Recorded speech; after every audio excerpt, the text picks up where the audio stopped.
Yes, what's up people? Right, today I'm going to be speaking about high frequency lifestyle habits. So things that I do on a physical, practical level to help me remain grounded in my energy, keep my mind clear, keep my vessel clean, keep my signal strong, and stay tapped into my spiritual nature whilst thriving in the physical world. So I'm going to be discussing physical lifestyle habits that you can be doing, and you can implement these into your life right now, or even you can start these today. So the reason why I want to speak about this is because a lot of what I'm going to be speaking about on this channel is simply bridging spirit into matter. And the reason why I think that's so important is because if you are tapped into your spiritual nature, it is very easy to want to dismiss your earthly duties or dismiss this physical world. Once you kind of awaken to your truth, you're on the spiritual path, you're starting to pull back the layers and see past the veil, and you understand you've gone down the matrix rabbit hole, you've gone down the metaphysical route, you understand what's going on behind the scenes. So you get all that knowledge, all right? You've downloaded the esoteric wisdom, but this doesn't dismiss that you still have to live in this physical world.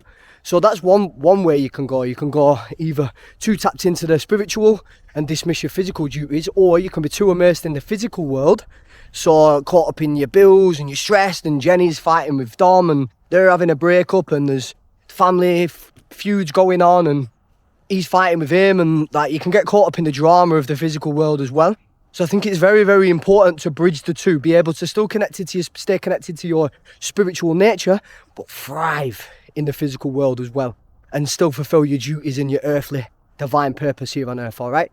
But in order to do that, you need to be looking at both lenses. So you need to be looking at it from a spiritual lens on what you can do to thrive in your spiritual nature and stay connected to that life force, and also from, like I say, the physical level. But I'm going to be speaking about the physical, practical habits you can be implementing into your life, like I said, starting today, all right? So I'm firstly going to start on fitness and diet, because that's my strong point.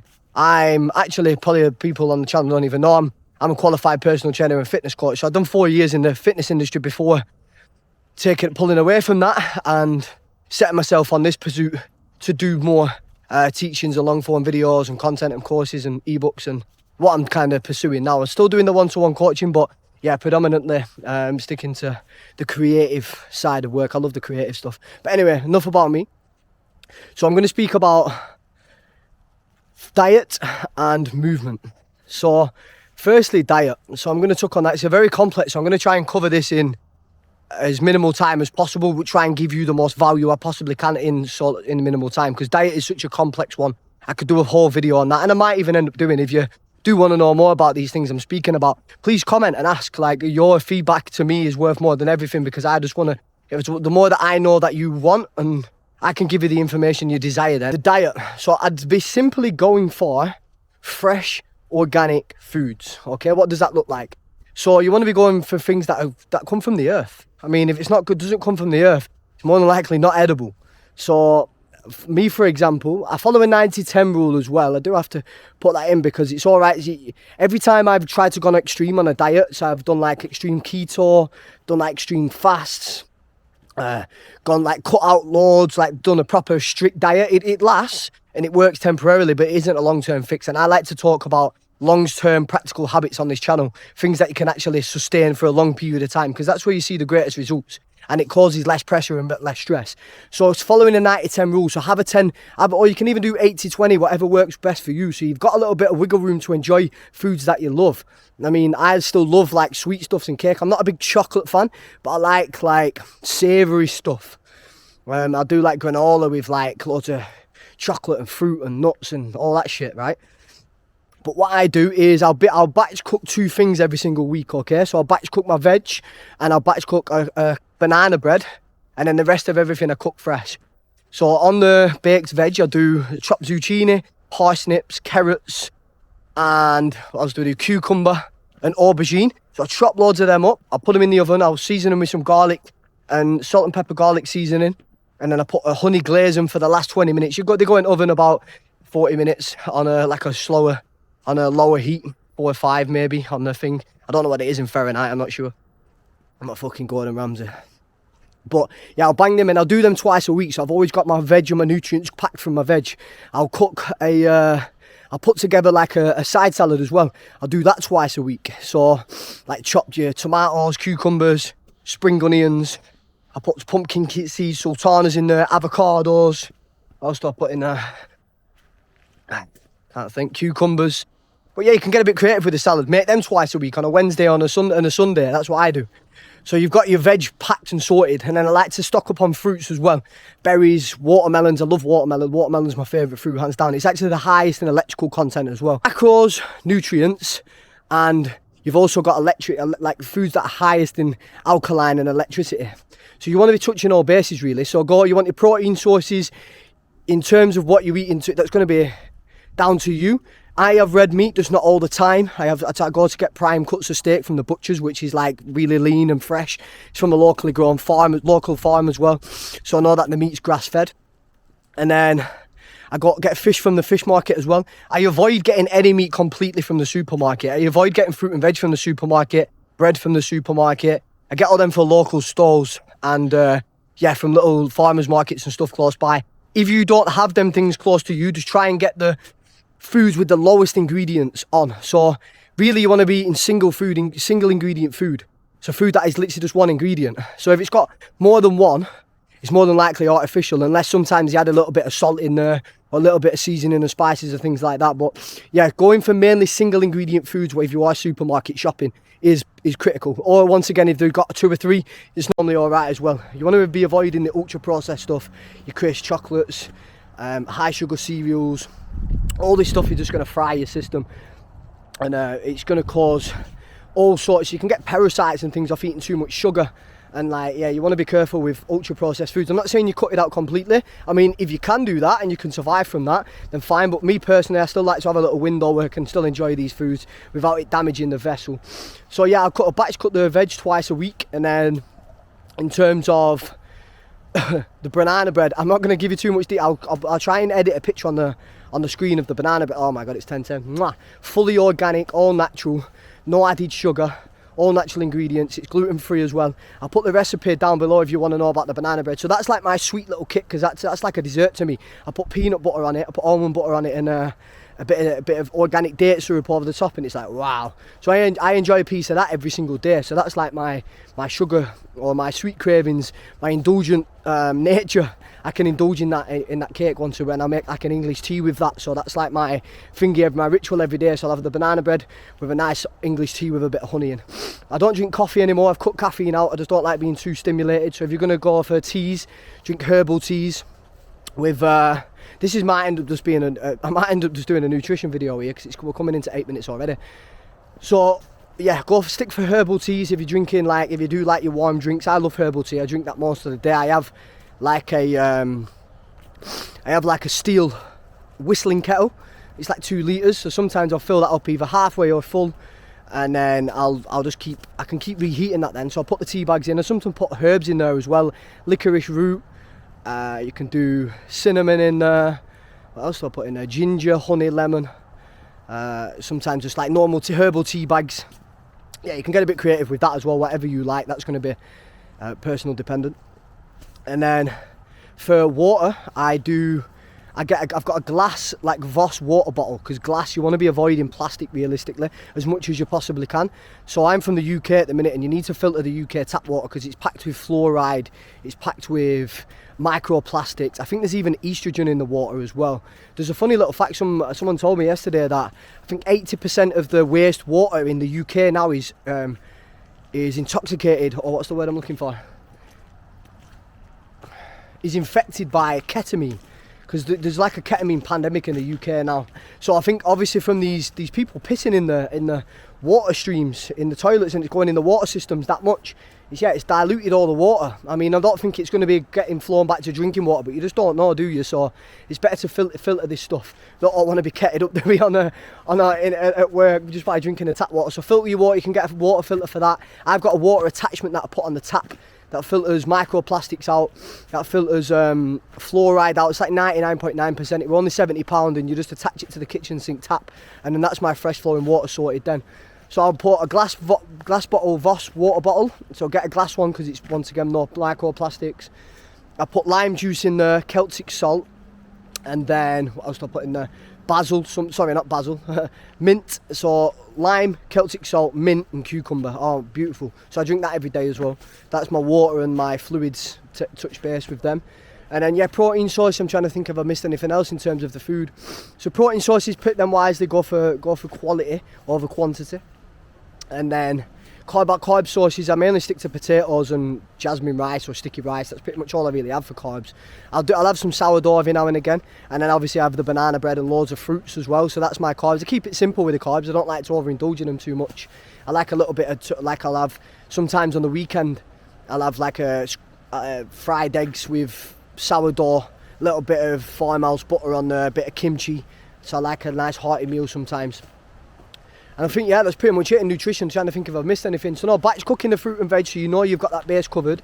Getting your meats fresh, cooking them fresh, and then cooking your sides with your meal as and when. All right, and then sticking to fresh fruits as well. Try and go local as possible. So I've touched on the food there. I'm going to quickly go on movement. We'll just do two things on this video because I don't want to keep it for too long.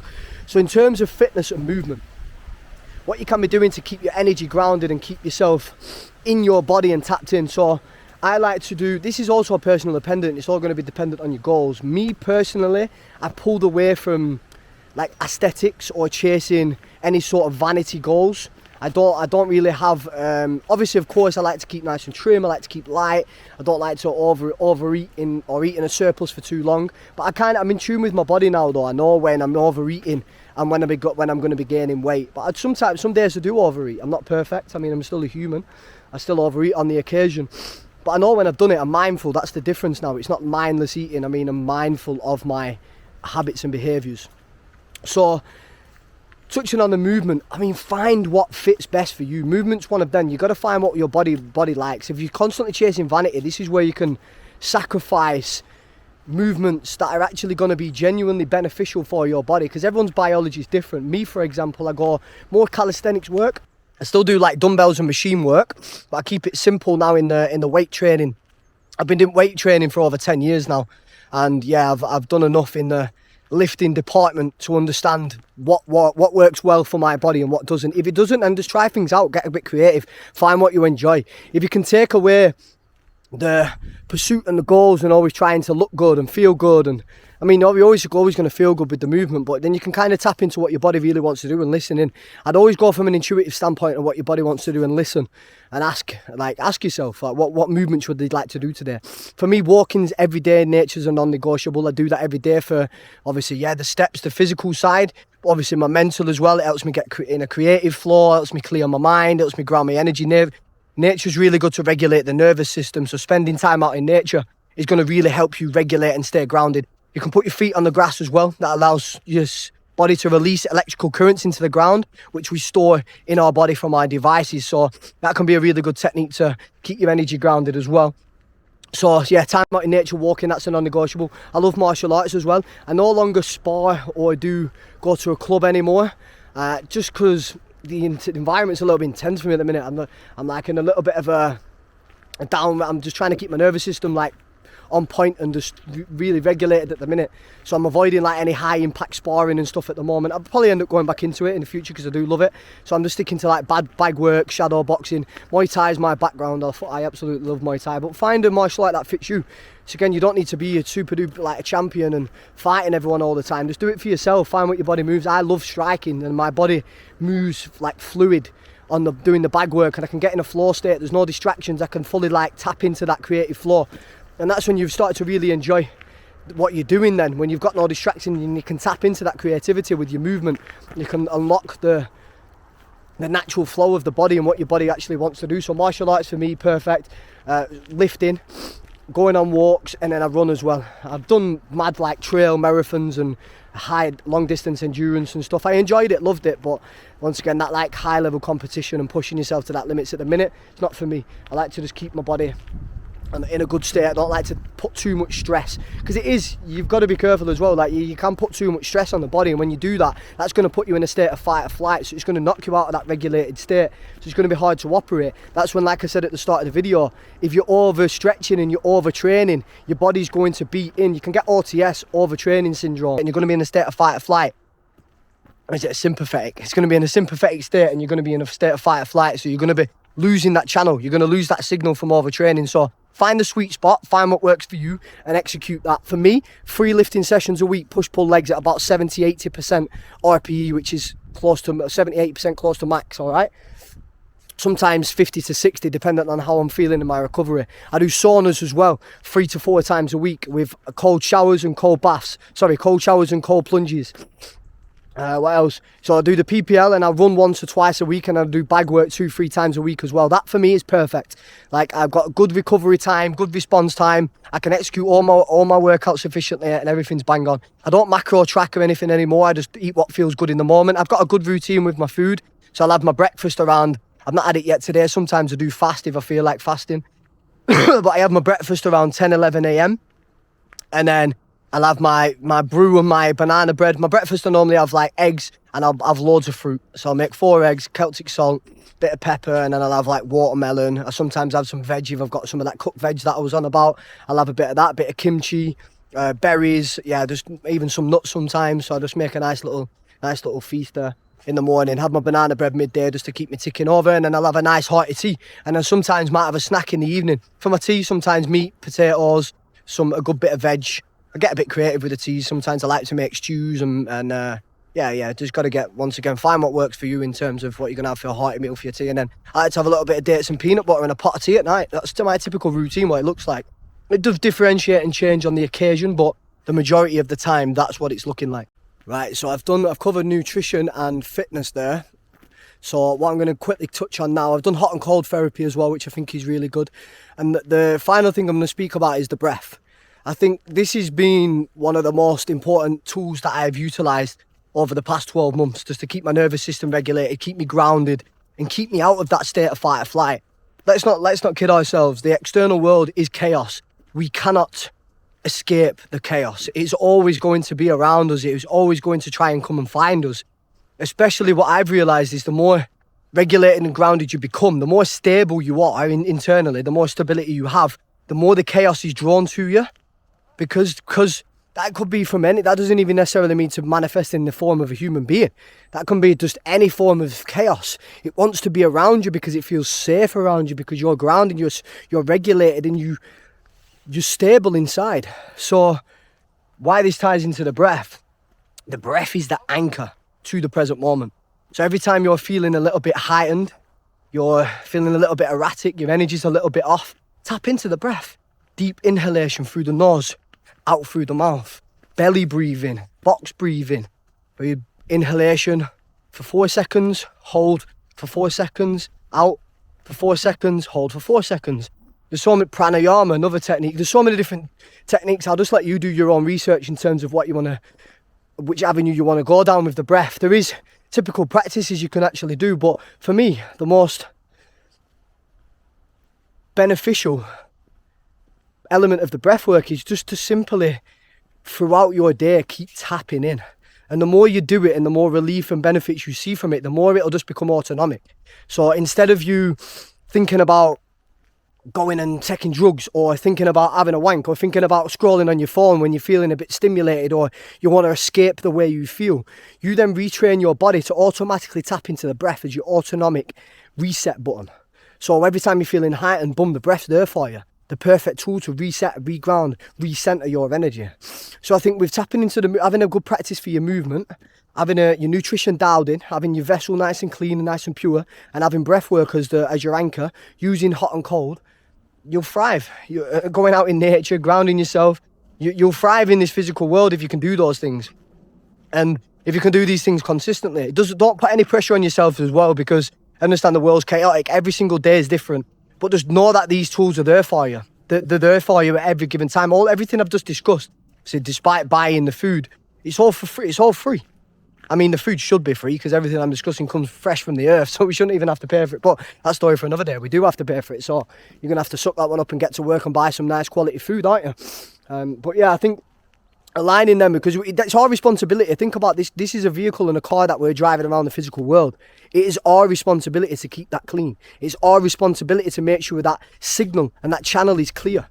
Because if it's not, then we're going to get a lousy signal. We're going to stay disconnected at source, and we're going to end up just living our lives in a state of fight or flight. And you'll know what I'm on about if you've been there. I lived most of my life in that heightened state, overstimulated and constantly chasing and pursuing and distracted and cut off from source.